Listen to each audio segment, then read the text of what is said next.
मैं उस यशस्विनी कुष्मांडा देवी को वंदन करता हूँ जिसके मस्तक पर चंद्रमा का आभूषण सुशोभित है, जो सिंह पर आरूढ़ है और जिनके 8 भुजाओं में विविध आयुध और वर मुद्राएं शोभा पा रही हैं। वे अपने भक्तों को वांछित कामनाएं और अर्थ संपत्ति प्रदान करती हैं। जो भी मनुष्य इस स्तुति का जाप करता है उसके जीवन में सुख समृद्धि और वैभव प्राप्त होता है। रोग शोक और भय दूर होते हैं। मनुष्य की सभी इच्छाएं पूर्ण होती हैं। वंदे वांछित कामार्थे चंद्रार्धकृत शेखरां सिंहरूढ़ाष्टभुजा कुष्मांडा यशस्विनीं। वंदे वांछित कामार्थे चंद्रार्धकृत शेखरां सिंहरूढ़ाष्टभुजा कुष्मांडा यशस्विनीं। वंदे वांछित कामार्थे चंद्रार्धकृत शेखरां सिंहरूढ़ाष्टभुजा कुष्मांडा यशस्विनीं। वंदे वांछित कामार्थे चंद्रार्धकृत शेखरां सिंहरूढ़ाष्टभुजा कुष्मांडा यशस्विनीं।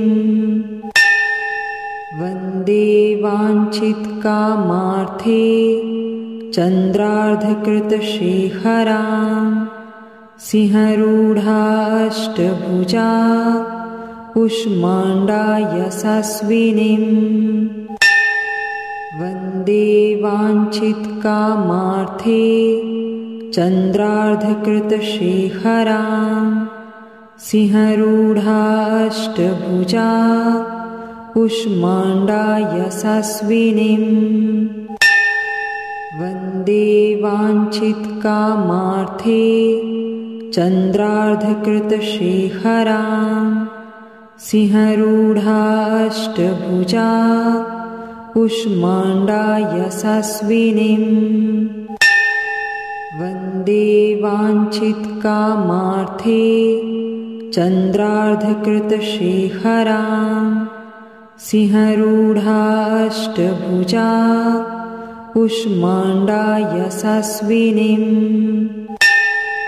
वंदे वांछित कामार्थे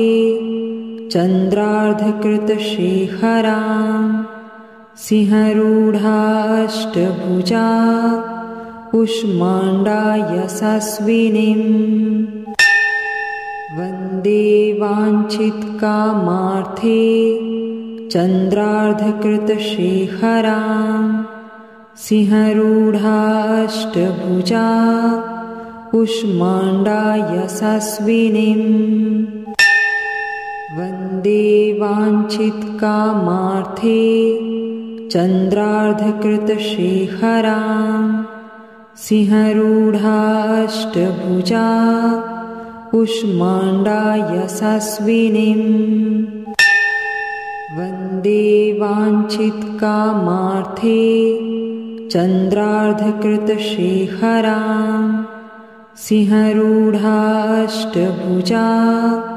कुष्मांडा यशस्विनीं। वंदे वांछित कामार्थे चंद्रार्धकृत शेखरां सिंहरूढ़ाष्टभुजा कुष्मांडा यशस्विनीं। वंदे वांछित कामार्थे चंद्रार्धकृत शेखरां सिंहरूढ़ाष्टभुजा कुष्मांडा यशस्विनीं। वंदे वांछित कामार्थे चंद्रार्धकृत शेखरां सिंहरूढ़ाष्टभुजा कुष्माण्डा यशस्विनीं वन्दे वाञ्छितकामार्थे चन्द्रार्धकृतशेखरां सिंहरूढाष्टभुजा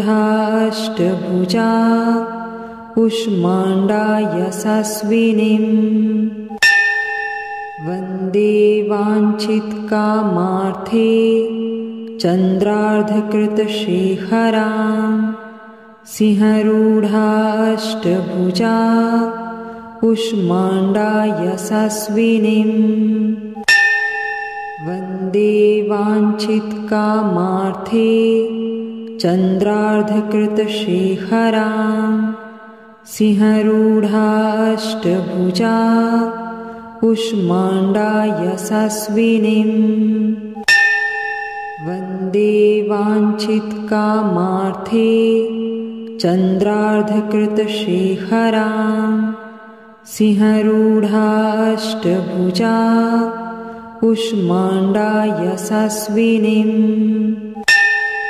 वन्दे वाञ्छितकामार्थे चन्द्रार्धकृतशेखरां सिंहरूढाष्टभुजा कुष्माण्डा यशस्विनीं वन्दे वाञ्छितकामार्थे चन्द्रार्धकृतशेखरां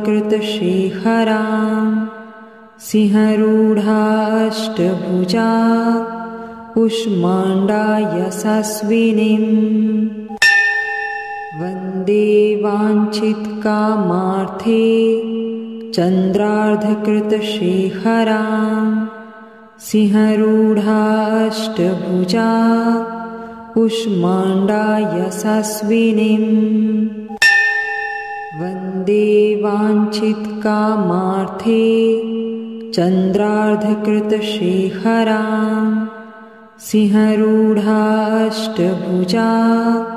कुष्माण्डा यशस्विनीं वन्दे वाञ्छितकामार्थे चन्द्रार्धकृतशेखरां सिंहरूढाष्टभुजा कुष्माण्डा यशस्विनीं वन्दे वाञ्छितकामार्थे चन्द्रार्धकृतशेखरां सिंहरूढाष्टभुजा कुष्माण्डा यशस्विनीं वन्दे वाञ्छितकामार्थे चन्द्रार्धकृतशेखरां सिंहरूढाष्टभुजा कुष्माण्डा यशस्विनीं वन्दे वाञ्छितकामार्थे चन्द्रार्धकृतशेखरां सिंहरूढाष्टभुजा कुष्माण्डा यशस्विनीं वन्दे वाञ्छितकामार्थे चन्द्रार्धकृतशेखरां सिंहरूढाष्टभुजा कुष्माण्डा यशस्विनीं वन्दे वाञ्छितकामार्थे चन्द्रार्धकृतशेखरां सिंहरूढाष्टभुजा कुष्माण्डा यशस्विनीं वन्दे वाञ्छितकामार्थे चन्द्रार्धकृतशेखरां सिंहरूढाष्टभुजा कुष्माण्डा यशस्विनीं वन्दे वाञ्छितकामार्थे चन्द्रार्धकृतशेखरां सिंहरूढाष्टभुजा कुष्माण्डा यशस्विनीं वन्दे वाञ्छितकामार्थे चन्द्रार्धकृतशेखरां सिंहरूढाष्टभुजा कुष्माण्डा यशस्विनीं वन्दे वाञ्छितकामार्थे चन्द्रार्धकृतशेखरां सिंहरूढाष्टभुजा कूष्माण्डा यशस्विनीं वन्दे वाञ्छितकामार्थे चन्द्रार्धकृतशेखरां सिंहरूढाष्टभुजा कूष्माण्डा यशस्विनीं वन्दे वाञ्छितकामार्थे चन्द्रार्धकृतशेखरां सिंहरूढाष्टभुजा कूष्माण्डा यशस्विनीं वन्दे वाञ्छितकामार्थे चन्द्रार्धकृतशेखरां सिंहरूढाष्टभुजा कूष्माण्डा यशस्विनीं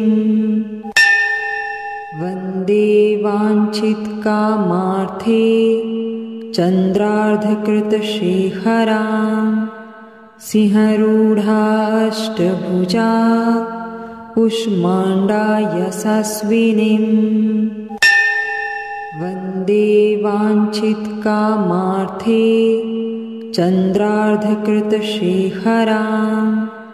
सिंहरूढाष्टभुजा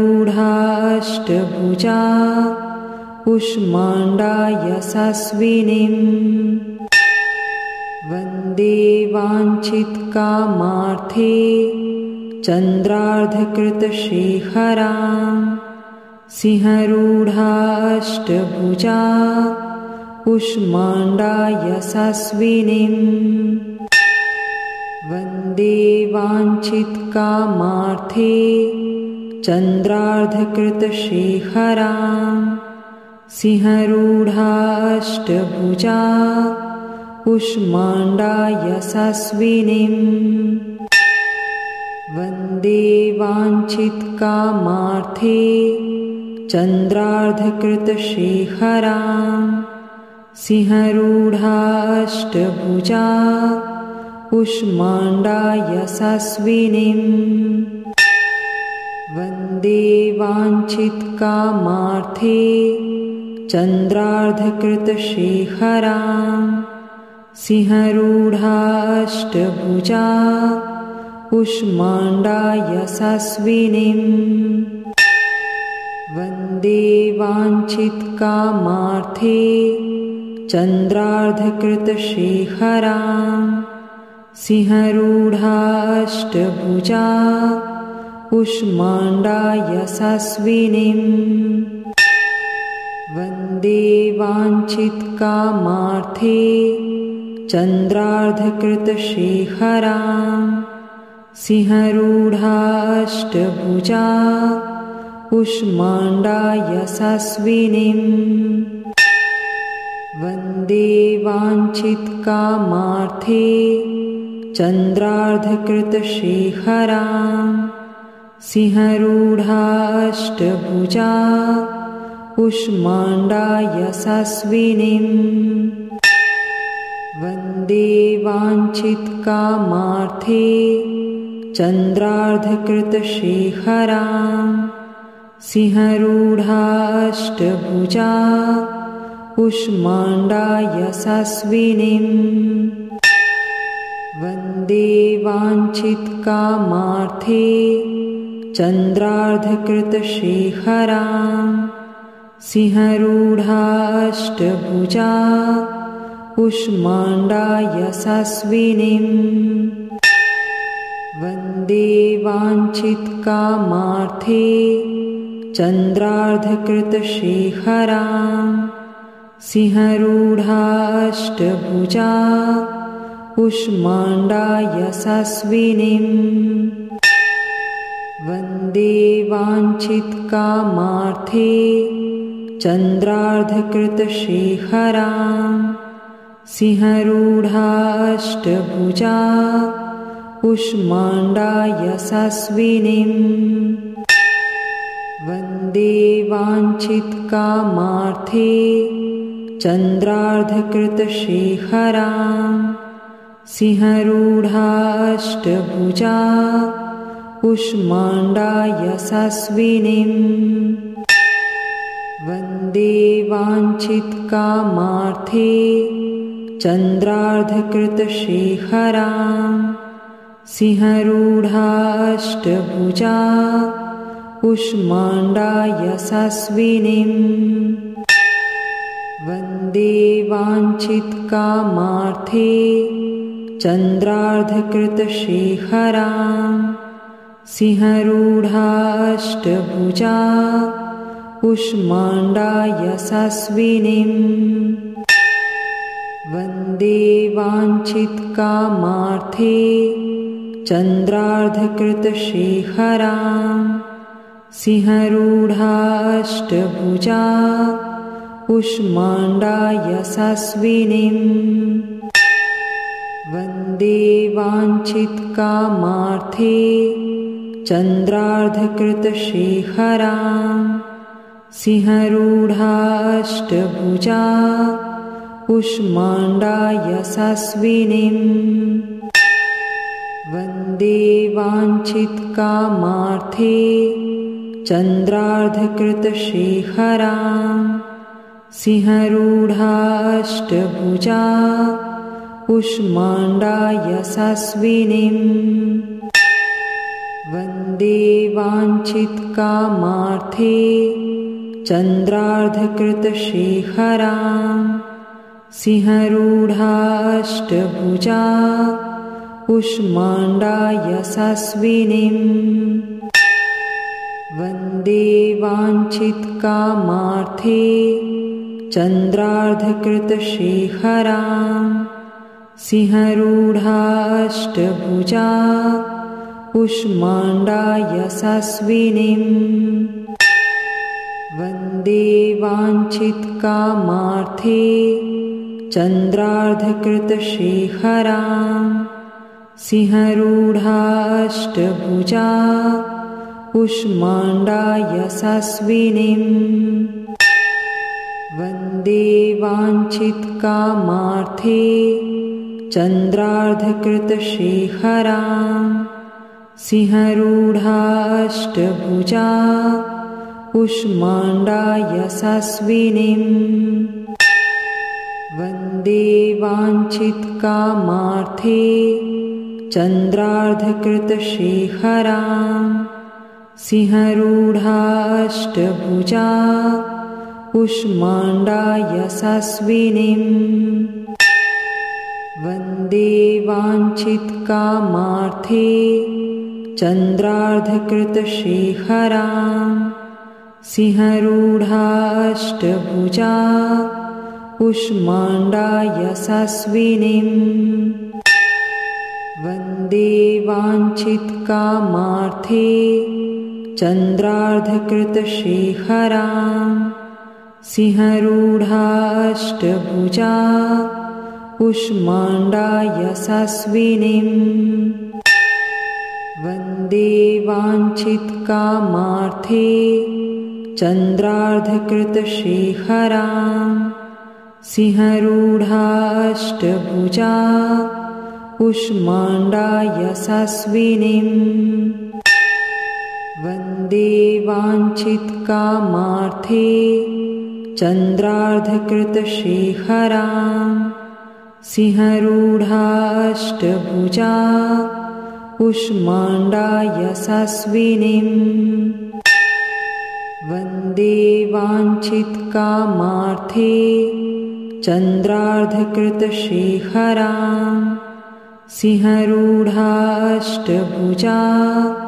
कुष्माण्डा यशस्विनीं वन्दे वाञ्छितकामार्थे चन्द्रार्धकृतशेखरां सिंहरूढाष्टभुजा कुष्माण्डा यशस्विनीं वन्दे वाञ्छितकामार्थे चन्द्रार्धकृतशेखरां सिंहरूढाष्टभुजा कुष्माण्डा यशस्विनीं वन्दे वाञ्छितकामार्थे चन्द्रार्धकृतशेखरां सिंहरूढाष्टभुजा कूष्माण्डा यशस्विनीं वन्दे वाञ्छितकामार्थे चन्द्रार्धकृतशेखरां सिंहरूढाष्टभुजा कूष्माण्डा यशस्विनीं वन्दे वाञ्छितकामार्थे चन्द्रार्धकृतशेखरां सिंहरूढाष्टभुजा कूष्माण्डा यशस्विनीं वन्दे वाञ्छितकामार्थे चन्द्रार्धकृतशेखरां सिंहरूढाष्टभुजा कूष्माण्डा यशस्विनीं वन्दे वाञ्छितकामार्थे चन्द्रार्धकृतशेखरां सिंहरूढाष्टभुजा कूष्माण्डा यशस्विनीं वन्दे वाञ्छितकामार्थे चन्द्रार्धकृतशेखरां सिंहरूढाष्टभुजा कूष्माण्डा यशस्विनीं वन्दे वाञ्छितकामार्थे चन्द्रार्धकृतशेखरां सिंहरूढाष्टभुजा कूष्माण्डा यशस्विनीं वन्दे वाञ्छितकामार्थे चन्द्रार्धकृतशेखरां सिंहरूढाष्टभुजा कूष्माण्डा यशस्विनीं वन्दे वाञ्छितकामार्थे चन्द्रार्धकृतशेखरां सिंहरूढाष्टभुजा कूष्माण्डा यशस्विनीं वन्दे वाञ्छितकामार्थे चन्द्रार्धकृतशेखरां सिंहरूढाष्टभुजा कूष्माण्डा यशस्विनीं वन्दे वाञ्छितकामार्थे चन्द्रार्धकृतशेखरां सिंहरूढाष्टभुजा कूष्माण्डा यशस्विनीं वन्दे वाञ्छितकामार्थे चन्द्रार्धकृतशेखरां सिंहरूढाष्टभुजा कूष्माण्डा यशस्विनीं वन्दे वाञ्छितकामार्थे चन्द्रार्धकृतशेखरां सिंहरूढाष्टभुजा कूष्माण्डा यशस्विनीं वन्दे वाञ्छितकामार्थे चन्द्रार्धकृतशेखरां सिंहरूढाष्टभुजा कूष्माण्डा यशस्विनीं वन्दे वाञ्छितकामार्थे चन्द्रार्धकृतशेखरां सिंहरूढाष्टभुजा कूष्माण्डा यशस्विनीं वन्दे वाञ्छितकामार्थे चन्द्रार्धकृतशेखरां सिंहरूढाष्टभुजा कूष्माण्डा यशस्विनीं वन्दे वाञ्छितकामार्थे चन्द्रार्धकृतशेखरां सिंहरूढाष्टभुजा कूष्माण्डा यशस्विनीं वन्दे वाञ्छितकामार्थे चन्द्रार्धकृतशेखरां सिंहरूढाष्टभुजा कुष्माण्डा यशस्विनीं वन्दे वाञ्छितकामार्थे चन्द्रार्धकृतशेखरां सिंहरूढाष्टभुजा कुष्माण्डा यशस्विनीं वन्दे वाञ्छितकामार्थे चन्द्रार्धकृतशेखरां सिंहरूढाष्टभुजा कुष्माण्डा यशस्विनीं वन्दे वाञ्छितकामार्थे चन्द्रार्धकृतशेखरां सिंहरूढाष्टभुजा कुष्माण्डा यशस्विनीं वन्दे वाञ्छितकामार्थे चन्द्रार्धकृतशेखरां सिंहरूढाष्टभुजा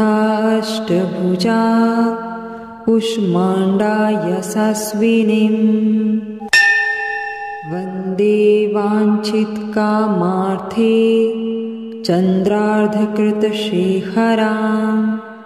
सिंहरूढाष्टभुजा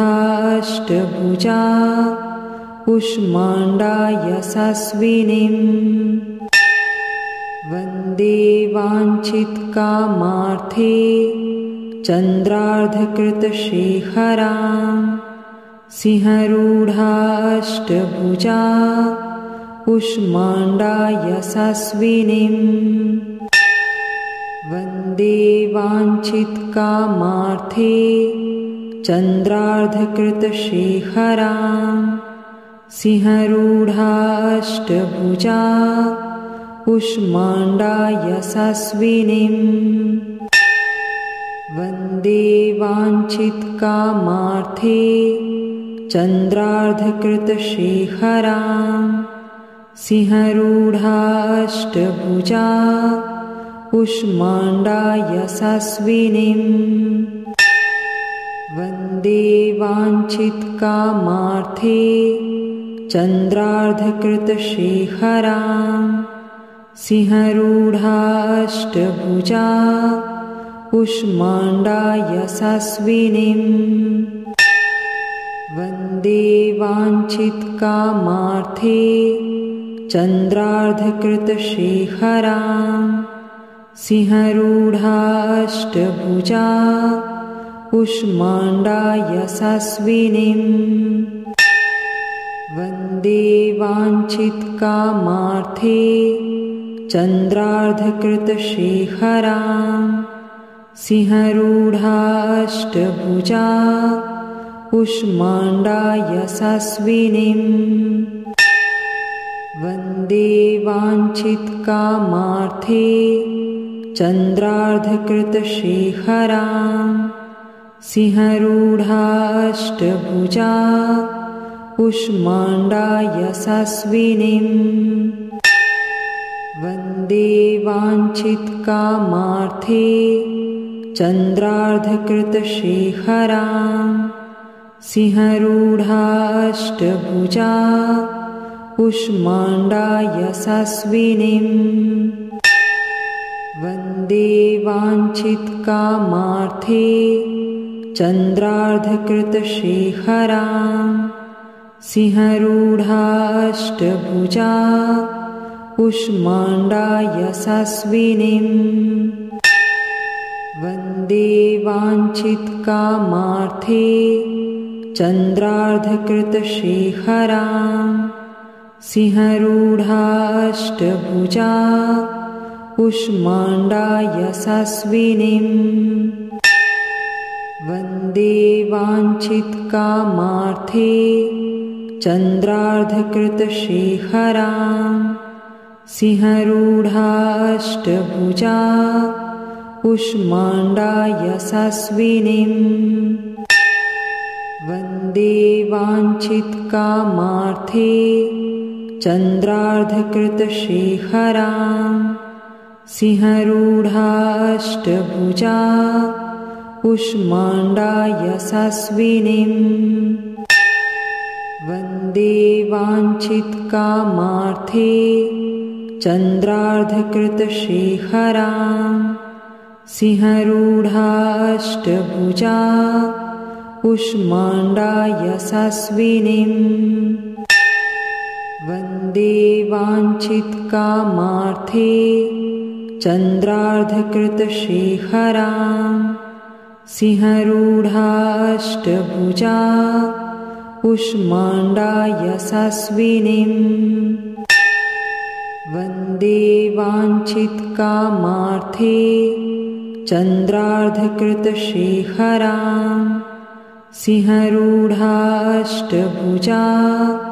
कूष्माण्डा यशस्विनीं वन्दे वाञ्छितकामार्थे चन्द्रार्धकृतशेखरां सिंहरूढाष्टभुजा कूष्माण्डा यशस्विनीं वन्दे वाञ्छितकामार्थे चन्द्रार्धकृतशेखरां सिंहरूढाष्टभुजा कूष्माण्डा यशस्विनीं वन्दे वाञ्छितकामार्थे चन्द्रार्धकृतशेखरां सिंहरूढाष्टभुजा कूष्माण्डा यशस्विनीं। ऐसे ही मंत्र और स्तोत्र सुनने के लिए हमारे चैनल को सब्सक्राइब करें,